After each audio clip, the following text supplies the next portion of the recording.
Diriam tin hun khata đốt mang party zu cần lần chỉ lại ngày chuyện ta ga cần tour chỉ lại lum lum chana cần lom chỉ lại cùng lệ chan ha lia min cần mui sam na parin cần cùng quarter man se cần đi đốt nak khi chu chan sin na phek chin se cần lên lại đủ năng phăng hệ đốt nak ram đồ mơ cần lên lại rồi thình ngân bóng luôn đủ đốt mang mất biết ta sẽ thân thờ lên luôn đi phải lên again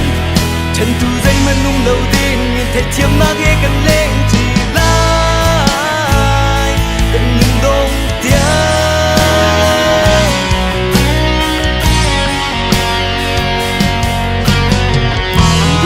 chiều đô chút lang chẳng xe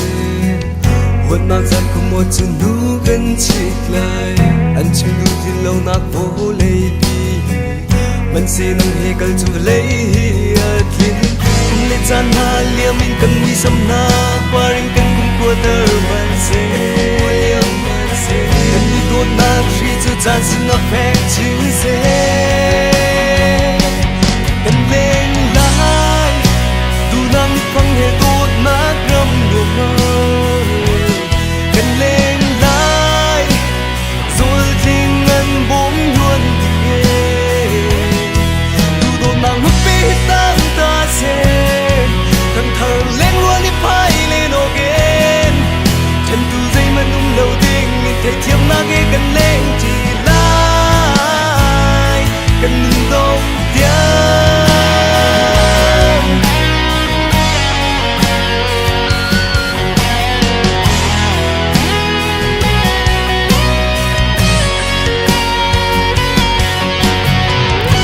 chana lia min cần mui sam na parin cần cùng của tơ man se cần đi đốt na khi chu chan sin na phép chia sẻ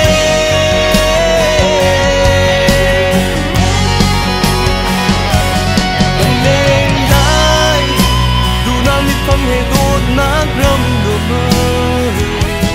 cần lên lại rồi thình ngân bóng luôn ghê đốt mang mất biết ta sẽ thần thờ lên luôn đi phải lên again chân tu dây mà nung đầu tiên nhìn thấy chiêm na ghé cần lên chỉ lại cần nhìn đông tiếng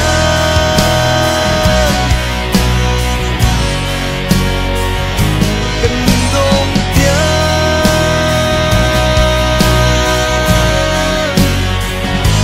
cần nhìn đông